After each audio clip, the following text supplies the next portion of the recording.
Good morning mga kababoy. Ayan, panoorin nyo mga kababoy ang aming alaga dito. At maraming baboy ang ating alagaan sa araw-araw.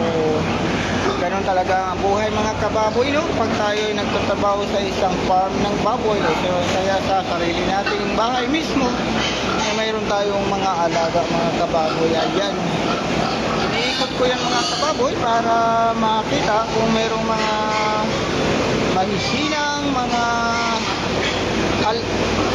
guilt natin. Ito po yung mga guilt nating baboy mga kababoy.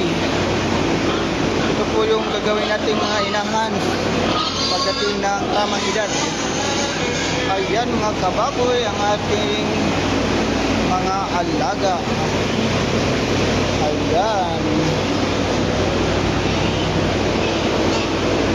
ayun po, ayan ang ating mga alaga. Okay naman sila sa ngayon mga kababoy, kaya kunting kimbot-kimbot lang dito habang iniikot mo ang ating mga alagang baboy.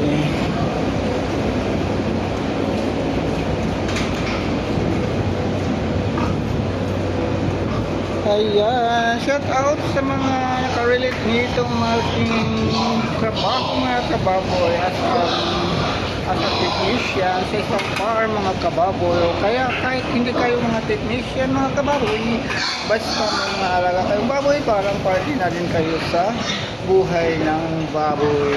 Buhay baboy mga kababoy. Ayan, thank you for watching mga kababoy.